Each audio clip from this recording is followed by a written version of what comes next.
ቤት ምክሪ ፈጻሚ ስራሕ ብሄራዊ ክልላዊ መንግስቲ ትግራይ ኣብ ዝተፈላለዩ ኣጀንዳታት ብምዝታይ ውሳነታት ተሕሊፉ። ፌደራል መንግስቲ ምስ ስልጣን መንግስቲ ትግራይ ዝተቆጻጸረ ህዝባዊ ወያነ ሓርነት ትግራይ ሕወሓት ንምልዛብ ሽምግልና ከም ዘላኸ ተሓቢሩ።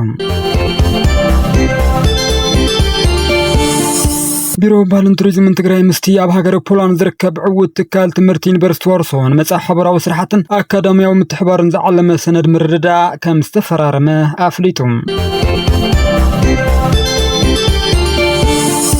ብበዓል ሃፍቲ ሃለቃ ሞጎስ ንጉስ ካብ ኣውሮፓ ሃገር ሃንጋሪ ዝመጻ 165 ምሩጻት ዓሌተ ላሕም ንሓምሻይ ዙር ከተማ መቐለ ኣትየን። ቤት ምክሪ ፈጻሚ ስራሕ ብሄራዊ ክልላዊ መንግስቲ ትግራይ ኣብ ዝተፈላለዩ ኣጀንዳታት ዘትዩ። ቤት ምክሪ ፈጻሚ ስራሕ ብሄራዊ ክልላዊ መንግስቲ ትግራይ ሎሚ ዓርቢ 7 ሚያዝያ 2018 ዓ.ም ኣብ ዘካየዶ ስሩዕ ኣኼባ መንግስቲ ኢትዮጵያ ኣብ ልዕሊ ትግራይ ኣንቢርዎ ንዘሎ ዕፅዋን ክባን ስዒቡ ተቋሪጹ ዘሎ በጀት ማህያ ሰራሕተኛታት መንግስትን ኣብ መጓዓዝያ ህዝቢ ኣጋጢሙ ዘሎ ጸገም ንምቅላል ክውሰዶ ዝግብኦ መፍትሕታት ከምኡውን ቀለተን ትምህርቲ 2018 ዝምልከት ብዕምቆት ድሕሪ ምዝታይ ኣድለይቲ ውሳነታትን ኣንፈታትን ብምቕማጥ ኣኼቡ ከም ዛዘመ ተሓቢሩ። ብዛዕባ ዝርዝረቶም ውሳነታት ዕላው ዝተገብረ ሓበሬታ ግን የለን። ምስ ምምላስ ቤት ምክርን መንግስቲ ትግራይን ህዝቢ ትግራይ ክሳዱ ተረጊጹ ከም ህዝቢ ንኽሓቅቕ ካብ ዝተፈረዶ ፍርዲ ዘናግፍ ምዃኑ ፕሬዚደንት መንግስቲ ትግራይ ዶክተር ደብረጽዮን ገብረሚካኤል ገሊጹ ምንባሩ እውን ይዝከር። እቶም ፕሬዚደንት ብመሰረት ውሳነ ምምላስ ቤት ምክሪ ትግራይ ዝካየዱ ዘለዉ ስራሕትን ነዚ ውሳነ መበገሲ ዝኾኑ ጉዳያትን ኣመልኪቶም ትማልን ጋዜጠኛታት ኣብ ዝሃብዎ መብርሂ ህዝቢ ትግራይ ተብልዕሊ ዝገጠሞ ብሰላም ንብዘተን ክፍታሕ ይኽእል እዩ ብዝብል እምነት ተጸሚሙ ጸንሐ እኳ እንተኾነ ውዕል ፕሪቶርያ ካብ ዘጠሓስ ልዕሊ 3 ዓመታት ከም ዘቑፀረ ገሊጾም ነቲ ዝተጠሓሰ ውዕል ሒዝካ ምቕጻል ኣብ ክሳድካ ተረጊጽካ ከም መቐጻል ዝበሉ እቶም ፕሬዚደንት ከም ትግራይ ክንሓቅቕ ዝተወሰነልና ውሳነ ብዝግባእ ተንቲና ናብቲ ምምላስ ሕጋዊ ቤት ምክሪ ከም ዝተኣተወ ኣረድዮም ነይሮም። እዚ ውሳነ ንኹናት መበገሲ ክኾን ዘይኽእል ምዃኑን የግዳስ ምዑሪ ምሕደራን ሙሉእ መንግስትን ምፍጣር ዕድል ዝፈጥር ከም ዝኾነ እዮም ዶክተር ደብረጽዮን ገብረሚካኤል ዝገለጹ። ትግራይ ካብ ዝኣትያቶ ዘላ ጸገም ናይ ምውፃእ ናይ ኩለን ሓላፍነት እዩ ዝበሉ ፕሬዚደንት መንግስቲ ትግራይ ብመሰረት ህዝቢ ትግራይ ብልዑል ጥንቃቐ ሓቋፋይ መንግስቲ ንኽምስረት ዘለዎ ድሌት ነዚ ንምትግባር ስራሕቲ ከም ዝተጀመረ ሓቢሮም ነይሮም። ህዝቢ ትግራይ ኣትይዎ ካብ ዘሎ ጸገም ዝወፅእ ናይ ኩሎም ዓቕምታት መኸተ ምጥንኻር ዘድልዮ ብምዃኑ ዓቕምታት መኸተ ናይ ምእካብ ስራሕቲ ይስራሕ ከም ዘሎ ድማ ዶክተር ደብረጽዮን ኣብሪሆም ነይሮም እዮም ኣብ ናይ ትማሊ መግለጺኦም።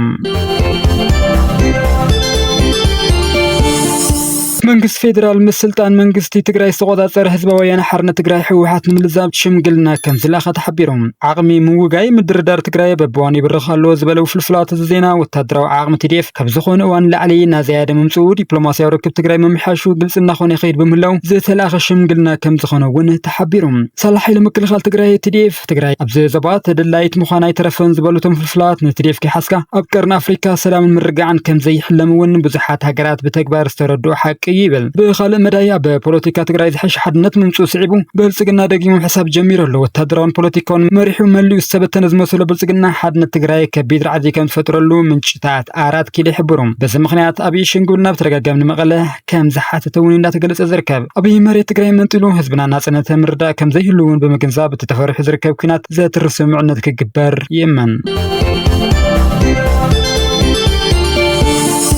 ቢሮ ባህልን ቱሪዝምን ትግራይ ምስ ዩኒቨርሲቲ ዋርሶ ስምምዕ ምትሕብባር ተፈራሪሙ። ቢሮ ባህልን ቱሪዝምን ትግራይ ምስቲ ኣብ ሃገረ ፖላንድ ዝርከብ ዕዉት ትካል ትምህርቲ ዩኒቨርሲቲ ዋርሶ ንመጻኢ ሕብራዊ ስራሕትን ኣካዳሚያዊ ምትሕብባርን ዝዓለመ ሰነድ ምርድዳእ ከም ዝተፈራረሙ ኣፍሊጡ። እቲ ስምምዕ ብወገን ባህልን ቱሪዝምን ትግራይ ዶክተር ኣጽባህ ገብረ እግዚአብሔር ብወገን ዩኒቨርሲቲ ዋርሶ ድማ ብርእሰ መምህር እቲ ዩኒቨርሲቲ ፕሮፌሰር ዶክተር ኣልዮዚ ዘድናወክ ተፈሪሙ። ዝውዕል እዚ ኣብ መንጎ ክልቲኦም ትካላት ንዝህሉ ልውውጥ ፍልጠትን ቴክኖሎጂን ከምኡውን ዕቀባ ባህላዊ ቅርስታት መሰረት ዝገበረ ምዃኑ ዶክተር ኣጽባህ ሓቢሮም እዮም። እቲ ስምምዕ ዘተኮረ ቁንጥብታት ድማ ልውውጥ ምሁራት ኣብ መንጎ ዩኒቨርሲታት ትግራይን ዩኒቨርሲቲ ዋርሶን ልውውጥ ሰራሕተኛታት ምሁራትን ብምግባር ኣካዳሚያዊ ዓቕሚ ንምዕባይ ከም ዝስራሕ ኣብቲ እዋን ስምምዕነት ተሓቢሮም። ምርምር ስነ ጥንቲ ነጋሽ ሓደ ካብቶም ታሪኻውያን ቦታታት ኣፍሪካ ዝኾነ ምርምር ስነ ጥንቲ ነጋሽ ብዝበለጸ ንምቕጻልን ምዕቃብን ብሓባርን ምስራሕ ከምኡውን ሳይንስን ምትሕብባርን ኣብ ዝተፈላለዩ ሳይንሳዊ ዓውድታት ትካላዊ ርክባት ዝጸንዐ ምትሕብባርን ምፍጣር ሓላፊ ቢሮ ባህልን ቱሪዝምን ትግራይ ዶክተር ኣጽባህ ገብረ እግዚአብሔር ድሕርቲ ስነ ስርዓት ፌርማ ኣብ ፋካልቲ መጽናዕቲ ኣፍሪካን ኤስያን ብዛዕባ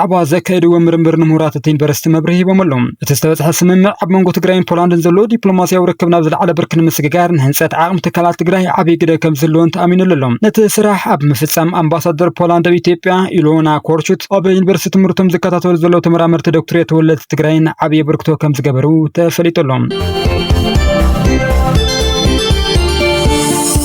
ببعل هفتي هلك مجوس نجوس كاب أوروبا هاجر هنغاري زمسا حدا 195 مرصات عليه لحم نحمش يزور كتما مغلاتين اتن مرصات لحم علتوي كاب 4 كساب 5 لتر صباناي مفرع عقم زلون انتخنا كاب زحلفو 4 زور جميرو كساب حزي 960 مرصات لحم بتم بعل هفتي كم ساعتاتوا كوميشن انفستمنت تግራይ ገሊጹም ኣብ ቀጻሊ ሶኒ ድማ ሻርሻይ ዝር مرصات لحم كم زاتوا كاب زمناو ናይ صبان وصيت صبان مربح لحم لعلي 1100 بقوا من غزياون عدل سرح كم ستر دما تحبيرهم اب وردا راي حسبوا بلعلي 7 بليون بر كابيتال ببعل هفتا لك مجوس مرصات عليتا لحم جزفت سرحات انفستمنتن نا تسالت يركب